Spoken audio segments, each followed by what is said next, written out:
Well, it looks like most of the world's in full lockdown right now. And if you live in a place that isn't in lockdown right now, then you should be getting all the toilet paper that you can see because there's about to be none left. I'm joking, everyone out there, please stop buying all the toilet paper. Do you really think that's going to be that important when the world falls apart? My god, buy beef jerky before toilet paper.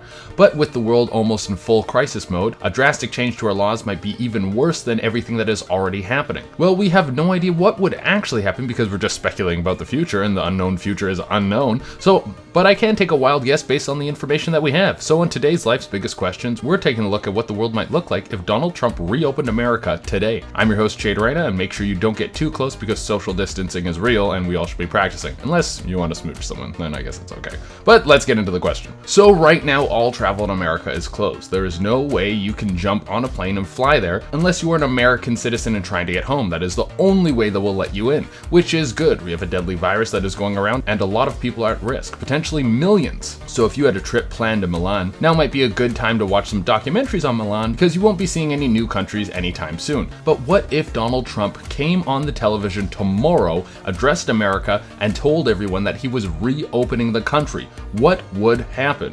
Well, a lot of things could happen. I think for the most part, people would be smart and everyone would stay in their homes all nice and continue to watch every single Netflix series that they've started, because I think a lot of people are actually very cool with not having to work or working from home. It's like being on a nice little vacation. You get to roll out of bed or right onto your laptop and you don't even have to put pants on. Pants are a prison of the past. Also, even though the president said it was okay, there still would be a social stigma about going outside and visiting people. The groups that are okay with going outside during this time might find it hard to find people to hang out with because most people wouldn't want to do anything with them. So then you have a bunch of people who don't care about the virus hanging out with each other, which would not be a great scenario because those are the people that aren't going to be washing their hands and they're definitely not going to be social distancing, and I wouldn't be surprised if they were doing a little of the smooching because when you're only hanging out with your family or roommates the whole time, you might want to see someone else and give them a smooch. So then you have these super infected infectors running around free in America. This would most likely cause the virus to spread even more, and even worse than that, you would have people choosing sides. Those who think it's fine to walk around and spread the disease and whatever happens, happens, because there's no longer a law to stay inside, and then you would have those who are very much against the idea of going outside and hanging out with people because it's clearly making the world worse. So now you have civil unrest with two opposing sides arguing over the right way to live. The worst part is all those people who are being unsafe, a lot of them might not show symptoms because younger people tend to not show any signs of being infected. So it's not like these reckless people are just going to die off and leave the responsible people to run the world. No, they are going to rule the outside until a vaccine is made. But people rarely let other people take their lives into their own hands. We would see those who choose to social distance and those who choose to go outside argue until tensions explode into some sort of civil war scenario. The clean versus the unclean, the insiders versus the outsiders, each side weaponizing in their own way. You would have the indoor people fill water guns full of sterilizing alcohol and sanitizer, and the outdoor people would probably start licking every doorknob and stealing all your packages off your doorstep because you can't leave your home, so you have to order everything off of Amazon. Then the police would have to step in, and if things got really out of hand, you would have the military come in to do something about it. If it came to that, we'd probably end up right back where we started, with military influencing martial law and forcing everyone inside until everything went back to normal. Either that, or you would have the outdoor people fighting a war on two fronts, one against the inside people and the other against the military, and I don't think they would win that because there haven't been a lot of people in the world who've been able to stand up to the American military and win. Most of them have just crumbled. I don't think a bunch of people who are refusing to wash their hands would stand a chance. Also, all of this would be contained in America. If America reopened their borders, that doesn't mean any other country would. In fact, that would make other countries more likely to close themselves off to America. They would see the risk of infection skyrocket, probably along with the recorded amount of infected. Every other country would be watching the mayhem going on in America like it was some sort of TV show.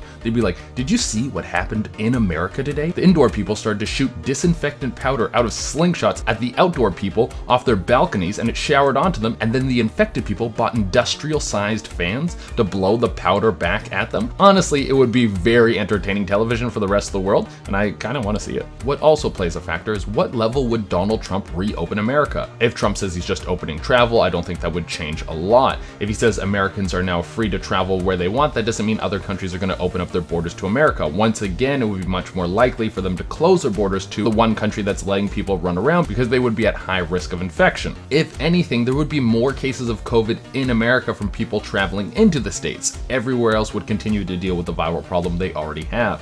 Now, I don't think borders alone would have a huge impact on the current state of COVID-19 in America because I don't think other people would be looking to travel in a time like this.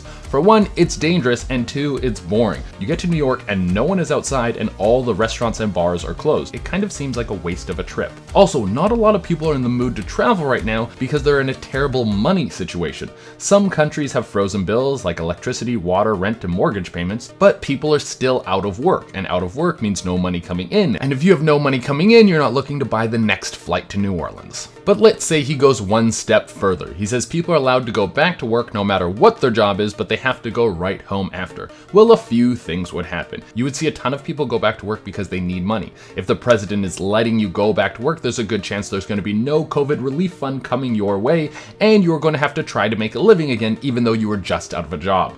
But if people are only allowed to go work and then go home after, a ton of industries would just crumble. The food and beverage industry would be devastated. The only time you would be able to get people in your business is at lunch. So every restaurant would become a lunch spot and only a few would be able to deal with the financial deficit. And most of them would just end up closing. Also, less people would be going out because they don't want to sit in the same place as a bunch of people and get sick. So what happens then? You have a ton of people lose their jobs and the economy would be in the toilet even more than it is now. Then you have to deal with that. You now have potentially millions of people homeless and more on the way as industry after industry falls and people have nowhere to turn. Getting financial aid would be terribly hard because so many people would be trying to do it. And then on top of that, there would be even more people getting sick now because there'll be a huge number of people stuck in the streets without the ability to self-isolate and no ability to afford any sort of healthcare. But then you also have a bunch of vacant buildings because all these businesses went out of business. If the government worked fast enough, they could turn these buildings into relief centers and places for the military to come in to sleep and eat, because they would need military help in this type of situation. It would be similar to what took place in France. They turned restaurants into hospitals and military housing as well as massive cafeterias. If you did something like that, there's a good chance you could stop the hemorrhaging and make sure that America doesn't become a third world country. But if you don't bring in the military in time to deal with this, then you're going to have some mayhem. You have a bunch of vacant buildings, an entire community of people with nowhere to live. Well, I guess they're going to take somewhere to live, and then when the fabric of society starts to fall apart at that rate, like people stealing houses, then things start going south very fast. I've said it before on this channel, and that's when we get into our Mad Max society. I hope you have your license because driving gives me anxiety and I want to sit in the passenger seat. I think my role in the Mad Max apocalypse is to shoot people from the passenger seat off their motorcycles. Either that or get eaten by cannibals. I really don't care as long as I don't have to drive. Well, there you have it. That's what America might look like if it got reopened. I don't think it would be pretty, but I went to a movie level disaster type situation. I really have no idea what would happen. Maybe everyone would be super cool and they would stay inside and everything would go fine. Maybe a vaccine would be found and everyone would get cured and life would go back to normal. But for now, we don't have to worry about it because America remains closed. Well, that's all I have for you on today's Life's Biggest Questions. If you have any comments or any ideas about what it might look like, please list them below in the comment section. I love it when you guys give me all your crazy perspectives. Some of them are even crazier than what I just talked about, so I really like it when you guys get in there. Until next time, I'm your host, Che Dorena, and I'm here to answer all your questions.